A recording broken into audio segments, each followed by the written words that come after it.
ಯಾರಾದ್ರೂ ನಿಮ್ ಬಗ್ಗೆ ಏನಾದ್ರೂ ಬೇಜಾರಾಗಂಗ್ ಮಾತಾಡಿದ್ರು ಅಂದ್ರೆ, ಮುಟ್ಟಾಳ, ಮೂರ್ಖ, ಅಥವಾ ನೀನ್ ಚೆನ್ನಾಗಿಲ್ಲ, ಎಷ್ಟು ಹಿಂಗಿದ್ಯಾ, ದಪ್ಪ ಇದೆಯಾ, ಕರಗಿದ್ಯಾ, ಅಥವಾ ನೀನ್ ಫುಲ್ ಅನ್ಲಕ್ಕಿ, ಈ ತರ ಬೈದ್ರೆ ನಿಮ್ಗೆ ಏನ್ ಅನ್ಸುತ್ತೆ ಹೇಳಿ? ಕೆಟ್ಟ ಕೋಪ ಬಂದ್ಬಿಡುತ್ತಲ್ವಾ?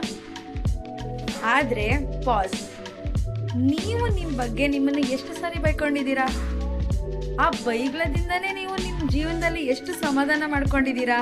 ಅಂದ್ರೆ ನನಗೆ ಅನ್ಲಕ್ಕಿ ಬಿಡು, ನನಗೇನು ಸಿಗಲ್ಲ ಈ ಥರ, ಇದೆಲ್ಲ ಅವ್ರು ನನ್ನ ಹಣೆ ಬರದಲ್ಲಿ ಅದು ಬರದೇ ಇಲ್ಲ, ನಾನು ಇರೋದೇ ಹಿಂಗೆ, ಆ ಥರ. ಸೊ ಅದು ನಿಮ್ಮ ಜೀವನದಲ್ಲಿ ಎಂಥ ಎಫೆಕ್ಟ್ ಮಾಡಿದೆ, ಹೌದಲ್ವಾ? ಒಂದೇ ಒಂದು ಜೀವನದ ಥಾಟಿಂದ ನಮ್ಮ ಇಡೀ ಜೀವನನೇ ಬದಲಾಗುತ್ತೆ.